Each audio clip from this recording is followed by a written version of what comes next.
Welcome, viewers. It's another wonderful episode again, and this is Finding Love in the Church series. And I'm very pleased to have a wonderful guest.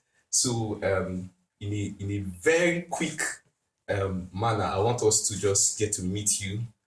Okay. So, let's hear from you. All right. Yes. I'm happy to be here again. All right. My name is Pastor John Obole, and I'm here with my beautiful wife and amazing wife. Yes. Yeah. So right now that she's here with me, I'm more confident. Wow. Wow. So, those of you out there that are single, you better go and look for your wife so that you can be more confident.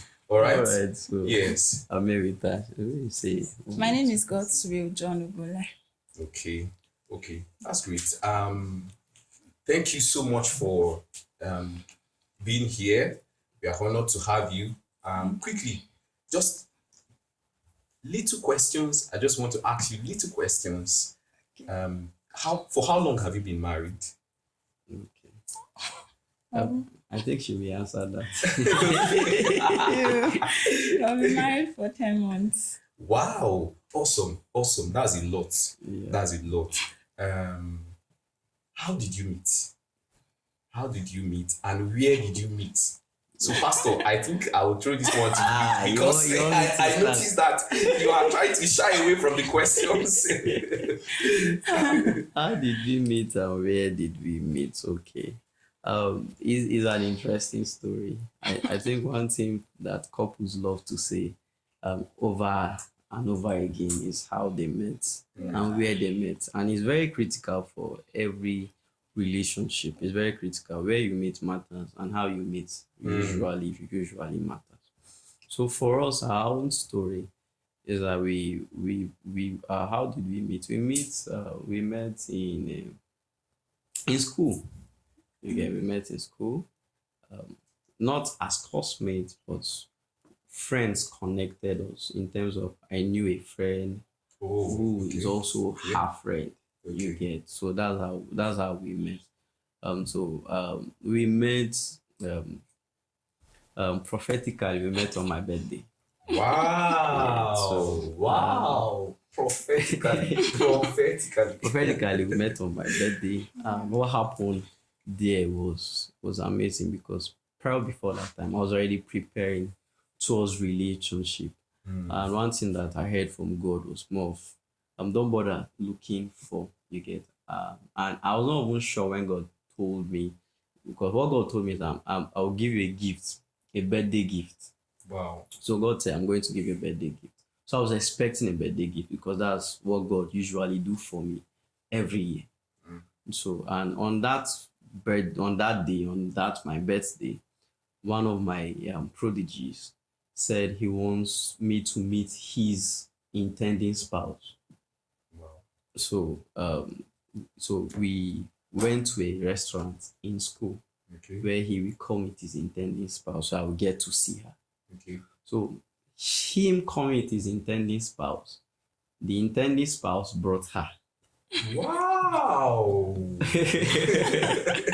So this is amazing. So that boils down to where did we meet? So we met in a restaurant. Oh, great. So we met in a eatery. Great. So we went out and he brought his intending spouse. You get, and she was the friend to the intending spouse. Wow. And she tagged along. So when we sat down, I actually came for a prophetic assignment to meet the intending spouse and to check and find out if they are okay together, ask questions.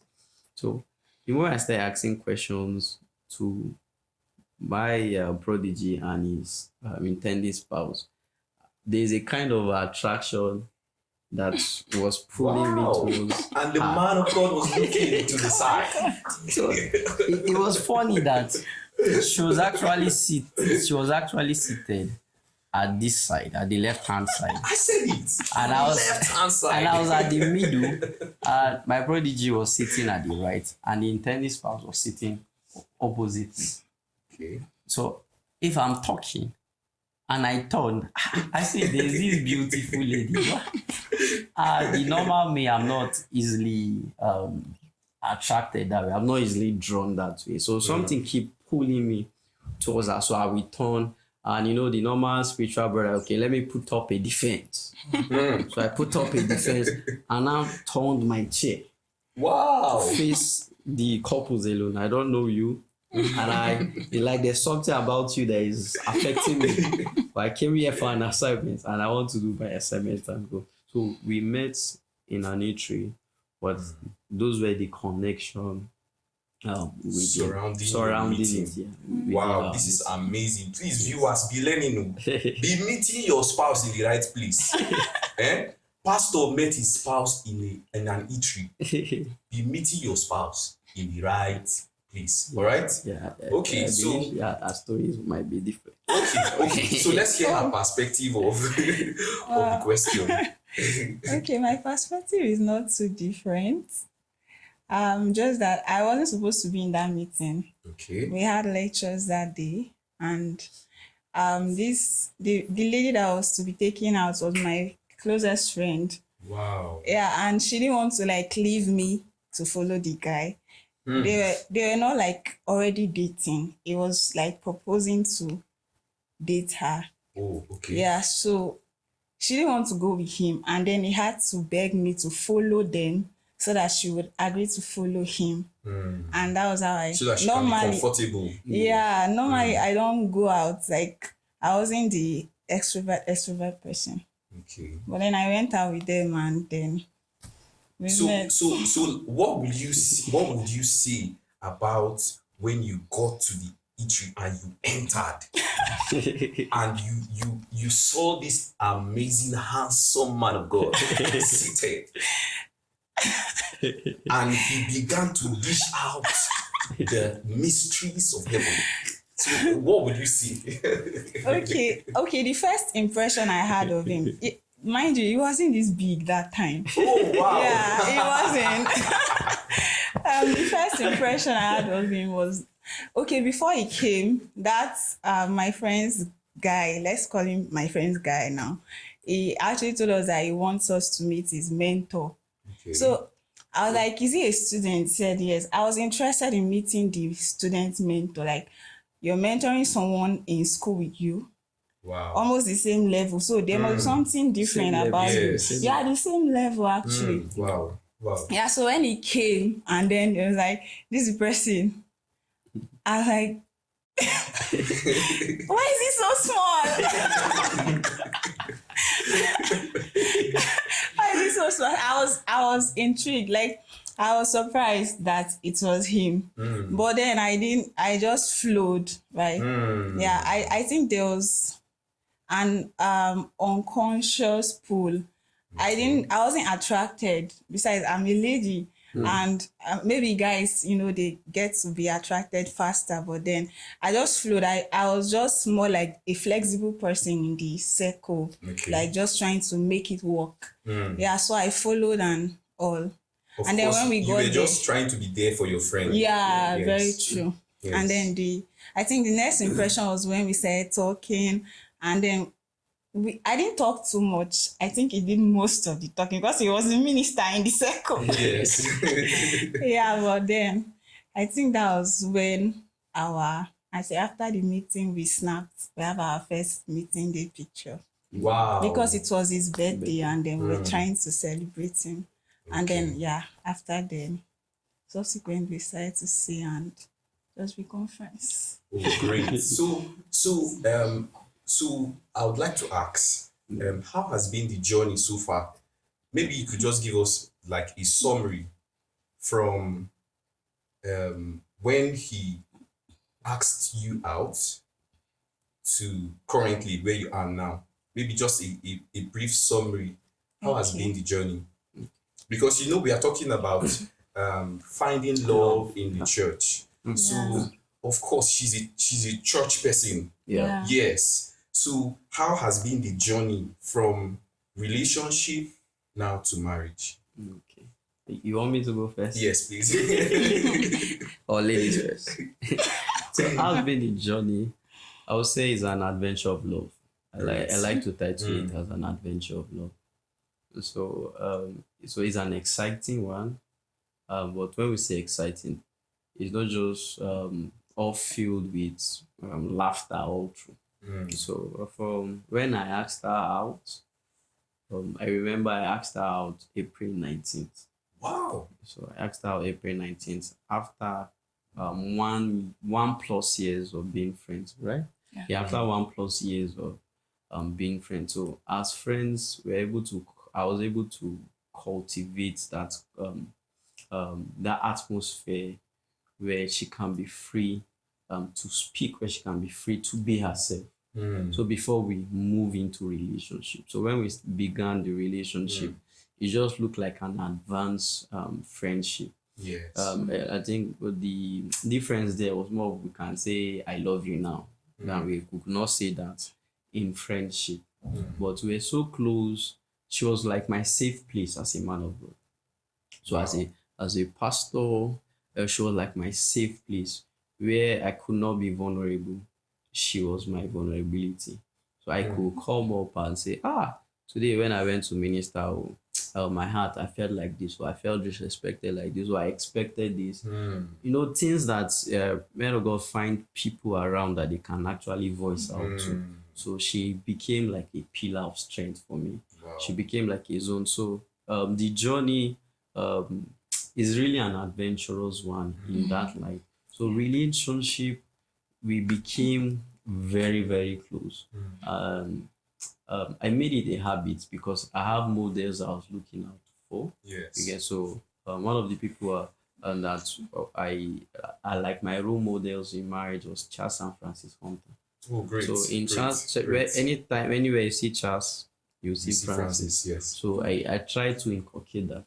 So in school, although we are studying two separate courses, in fact, we are in two separate faculties.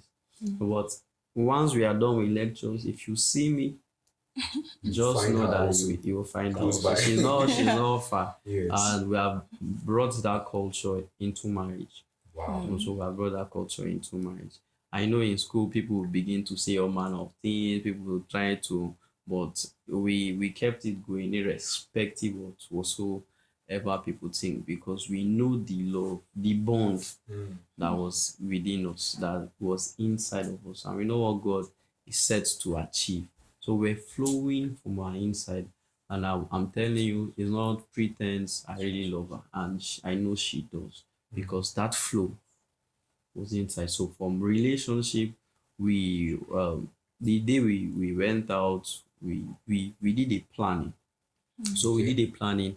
We did a fixed time where we are going to get married, because I don't believe in let's see how it goes.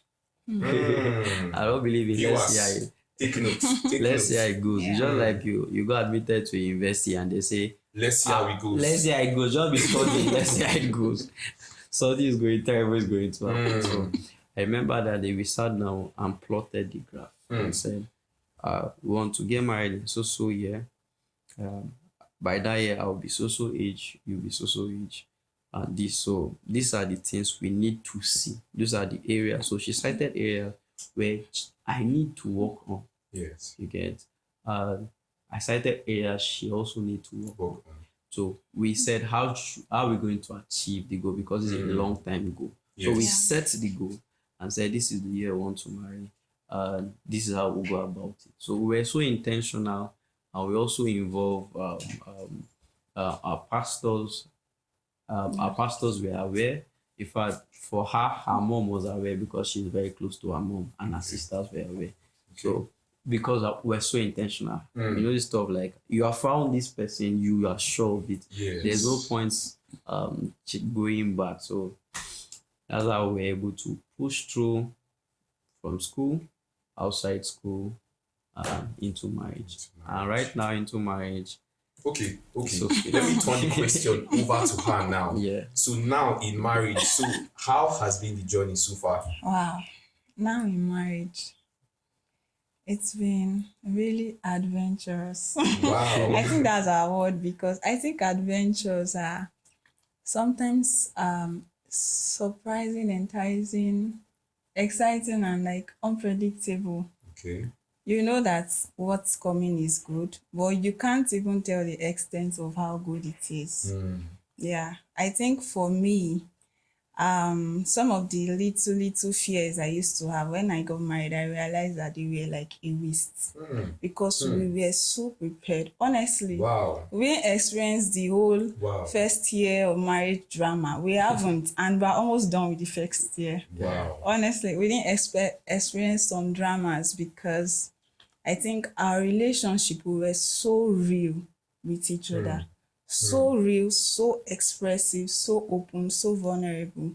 And that is something that I really, really appreciated because I didn't want to have the normal cliche church kind of relationship. And it turned out that we discovered we had the same interests. Yes. Right? We didn't just want to be that sanctimonious. We went like overboard in love. Wow. And yeah, now in marriage, it's just our style is just unique and we enjoy it for ourselves. Of course. We believe of our course. love is customized and our marriage is different and we enjoy it. We don't have to shout it out to everyone, but I think we have a very, very perfect marriage. I think the expression in marriage, the difference between relationship, marriage is that the expression in marriage is more. Yeah. So in relationship you can express your love solically, but in marriage you can express your love solically and bodily. You get so the bodily expression has a way that it bypass your soul, touches your spirit. So they fuse the togetherness in marriage. Yeah. It gives this spark. I be like, man, I've been missing this thing, man. This is it, man. And I think because of how bonded we were in our souls, now that we have the liberty to like express physically and bodily, it's just really wonderful. Because no much cracks and all of that. Wow. Wow. You are This is- discovering yourself. Yes. Yeah. And it's beautiful. Yes. So this is an amazing journey of discovery. Yeah. All right. Wow, it's so great having you both. Thank you. I would ask this question. Seeing how you met and how the journey has been so far, being married has a lot of experiences that comes with it. So I would like to ask this very, very sensitive question. I would like to hear from both of you.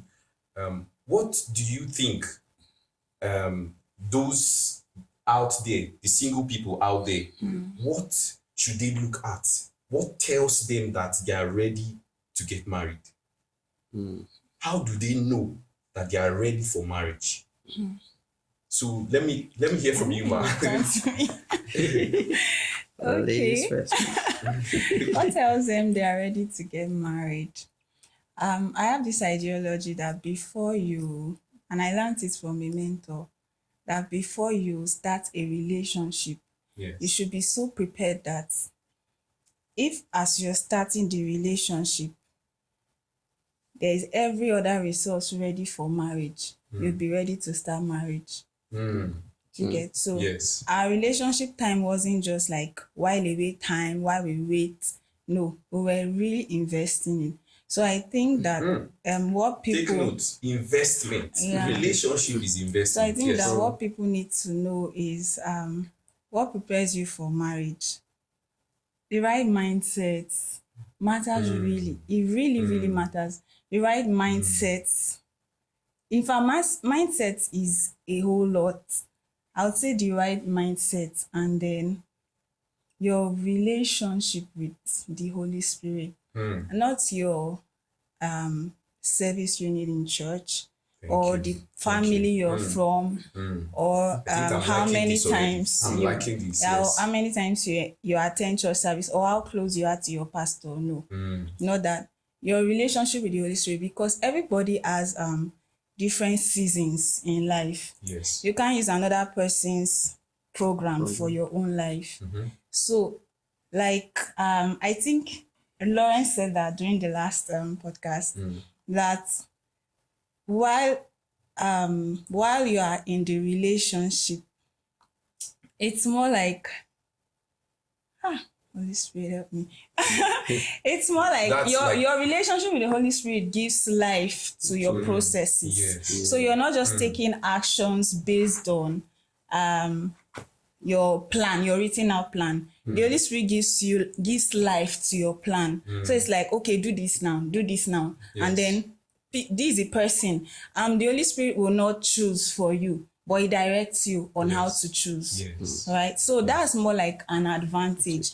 The Holy Spirit and your mindset. And then thirdly, once you are flexible enough for growth, that means you're willing to unlearn and relearn, just in case there are some excesses in knowledge, and then just all of that. Humility, it's a lot, but I think Yes. mindset covers most of it. So, Pastor, do you have any? I have to add to that? I have to add that. I like to say, when you are ready, you are ready. When you are ready, you You are are ready. ready. You will know that you are ready. But there are factors that people look at Yes. that make them think that they are ready. And not that those factors are not important. They are. But if you look at those factors, I like to call them external factors or secondary factors. They are not the primary factors you look at to know that you are ready for marriage. You get? So people tend to look at those factors more. Yes. And factors like that are people tend to look at age. They'll say, oh, I'm 25, oh, I'm 30, oh, I'm 35, oh, I'm 22. And they think that because you are 25, for example, because you are 30, you think you are ready for Ready. marriage. You get, you can be 25 at age, but 16 Yeah. at heart. At heart. Very You get, so you are not ready. You get, you can be 30, but you still sustain a mindset of Wow. a 12-year-old boy. Mm. You are not ready. You get, so you are not really ready. That's why we say we still have a tug of war. Because I know somebody in the comment section is like, okay, what age is the right age for marriage? What you get now? So those are secondary factors or external factors. You get, then somebody else is thinking because now he now earns more. Yes. You think he's now ready for marriage. You get, you can sponsor a wedding, but you can't sponsor marriage. Truly. You get, you can sponsor a wedding. Yeah, a wedding can cost millions. Yes. But in marriage, how much do you know it will cost? To cost your life. You get, so it's so That's a lot. so it's a lot. Mm. You get, so people are resting on those secondary factors to make them think that they are ready.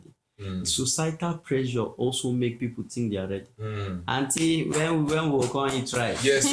you get, and the lady is already, she has a temperament issue, she has an anger issue, she's not teachable, but because she's hearing auntie, when we eat your own rice, she's pressured. We want to get married, I need to get married. That pressure will land her into trouble in marriage. She's not yet ready. Yes. So, in fact, anytime you think that, in this sense, that you need to get married now to prove a point, you are not really ready You are for not it. ready. Anytime you want to prove a point by getting married, you are not ready for marriage. So, how do I know that I'm ready for marriage? When I'm matured enough. How do I know I'm matured enough? I'm in the right mental state to accommodate another person. Yeah. You get, to accommodate another person, to consider another person before me. Now, when you are selfish, you are still struggling with being selfish. You are not yet ready. Absolutely. You are not yet ready. Absolutely. You get, so when you are in the right mental state, is a good sign that you are ready for marriage. Then secondly, when I mean right mental state, what I meant is, like I said, you are not selfish, you are patient, because marriage requires a lot of patience. Yes. You get, you have faith, you have self-control. You get, I would tell ladies, or I would tell guys also the same way. once a lady lacks self-control, once a guy lacks self-control, Self-control. is not just a red flag, it's a red banner. The calamity about to happen. Is a banner, red, painted red. You get something Yes. terrible is about to happen. Self-control is very key. When you start hearing that, me, I dey craze, so and if I vex, you know they good. He's not yet ready. He's not yet ready because there are things that can get you angry. So you need, by self-control, you bring yourself into control. If nobody controls you, you control yourself. Because if you cannot control yourself, another person cannot even control you. Yes. You get so. Those are the factors. That's what it means you're in the right mental state. Then, secondly, like she cited earlier, a deep relationship with God. Cool. Because the criteria for marriage is that you love your wife as Christ loved the church. So if you are not in relationship with Christ, you will not know how Christ loves the church. You cannot. So you'll be loving your wife maybe as a celebrity loves his own wife. But that's not the requirement for you. Wow. Yeah. That's not the requirement for you. You are going below, far below your requirement. So but I'm doing this. No. What they will mark you with is as Christ. Love the church. So your relationship with God is deep. Should be deep. So once you have a deep relationship with God, it helps you know that you are ready for marriage. And in deep relationship with God, let me take it back to our Bible, to Adam. Is the deep connect, the deep relationship Adam had with God, that God said is not good for this man to be alone. So God prepared a helpmeet suitable for him. So your deep relationship with God will make God bring the woman. The Bible speaking in Proverbs 19, it said houses and wealth can be inherited, you get, from our parents. Yes. He said, but a prudent wife is from the Lord. Yes. That's to say that once you have a deep relationship with God, God gives you a prudent wife, because a prudent wife is from him. So other wives can come from anybody, but a prudent wife is from the Lord. And how do you get it? If you have a deep relationship with God. You will not stress. No stress. They brought Eve to come and meet Adam. You get, like in my case now, I did not stress looking. They brought her. Come and meet me. Wow. So a deep relationship with God helps you know that you are ready. Then those external factors now come in. You get financial stability, you have something doing, you have something going that can sustain you and her. Yes. Yeah, then maybe you consider age, you get, because families will come in and all that. Those external factors now boils in. So, but that's how you get yourself prepared and know that you're ready. And also how to know that you are ready is that you have sufficient knowledge in knowing the opposite gender. So if you're a male, what do you know about the female gender? Yes. You get, if you're a female, what do you know about male? And I mean your sources where you're getting those information matter, because if all what you know is what Nollywood or Hollywood tells you that a male is, that means you have the ideology that males are polygamous in nature. So you hear them say what they think males are. If you have the ideology from Nollywood and all those stuff, you have as a guy, you have a mindset what to say, women, leave them, women. And so you have a kind of knowledge of, but if you have the godly knowledge, it helps you prepare for marriage. So you should have sufficient knowledge is a way to know that you are ready. There's a way you will know something. You know, I'm ready now. So sufficient knowledge makes you know you are ready. Wow. Yeah. This is very insightful, sir.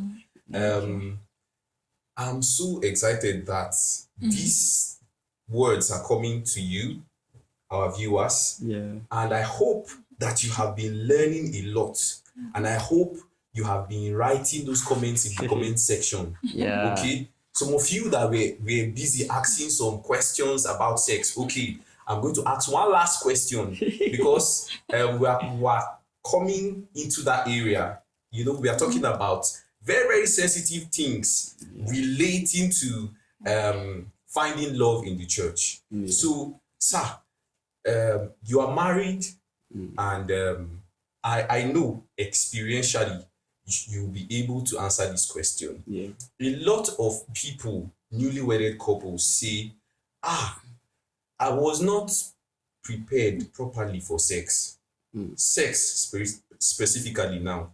I was not taught the right things. In fact, as a matter of fact, we were not able to consummate our marriage until after 2 days, after 1 week, after a month, some 3 months. They couldn't. So what went wrong? Where did they get it wrong? Okay. Should I go first? Yeah. Okay. I think where they went wrong is, like I said, not having the adequate knowledge for it. Going into it with an assumed knowledge. Yes. So most people think that sex is automatic. You get, is factory based. The moment you are married, Follow come. follow come. You will just know how to go about it. That's why they were shocked. That's why you hear that for 3 months we are trying. Some couples will say, where we go put them? Oh my God. it can be crazy. You get calls, pastor, problem is going on. So you will know that during courtship was where the problem lies. They were not asking the right questions, and they were not discussing among themselves. Because one of the ways to solve a problem is to first of all discover that it is a problem. Yes. Before you get into that problem. Yes. So they did not discover that. They did not discover that they don't know anything about it.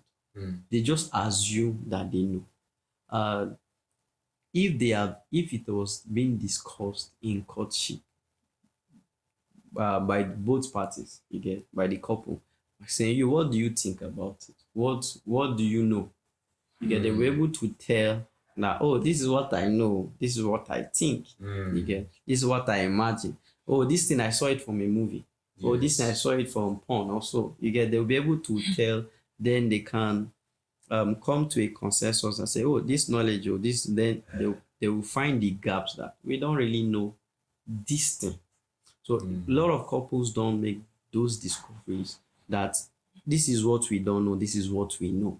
Yes. So they will be shocked during marriage. For our own case, we were intentional.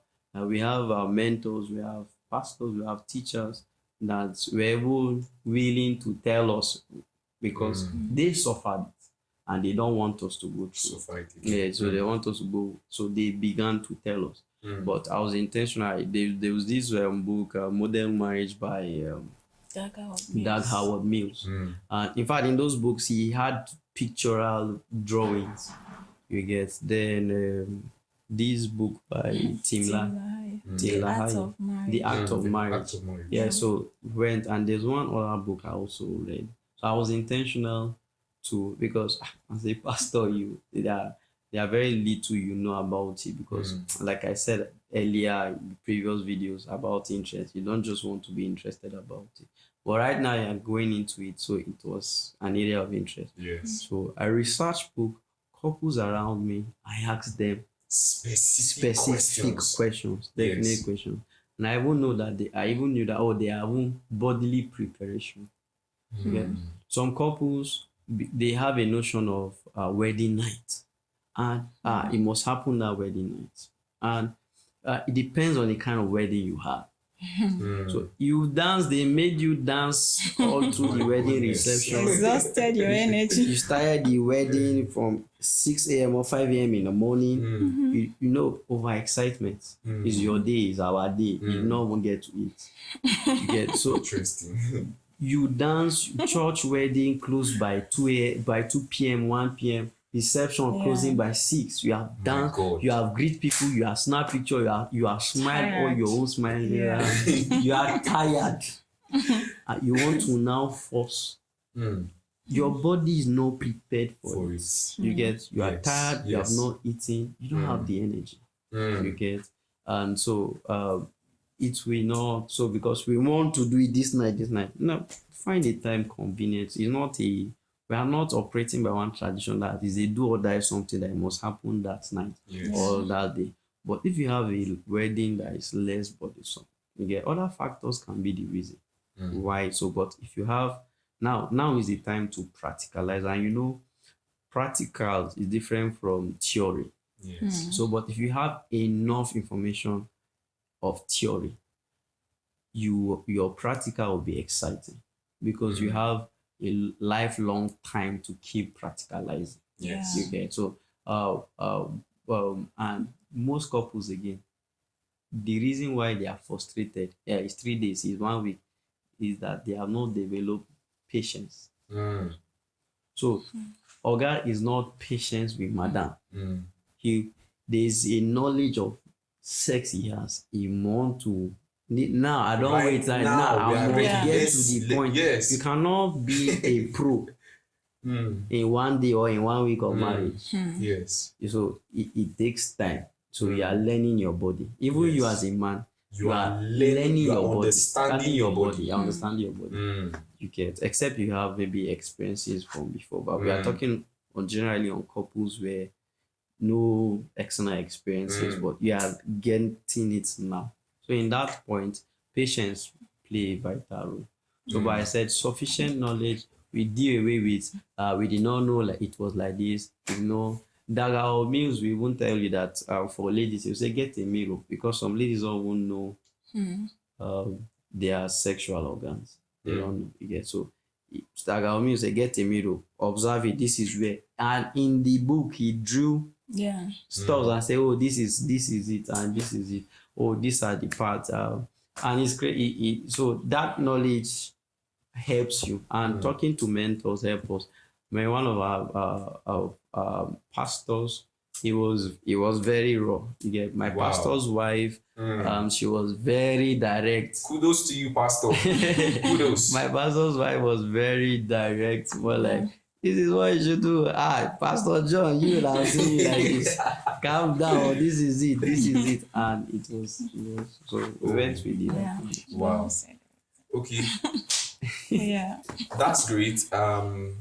It has been a wonderful time with you, Pastor, and your wonderful and beautiful wife. Thank you. Yes. Our viewers out there, we've been talking a lot about these issues that pertains to finding love in the church. So I want you guys to stay glued and watch out for our next episode.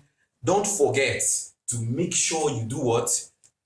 Send in your comments, like, and share this video, because we are coming to your doorstep and we are bringing information that you have been running away from. Yes. All right. And subscribe too. Yeah. All right. See you next time. See you. We love you.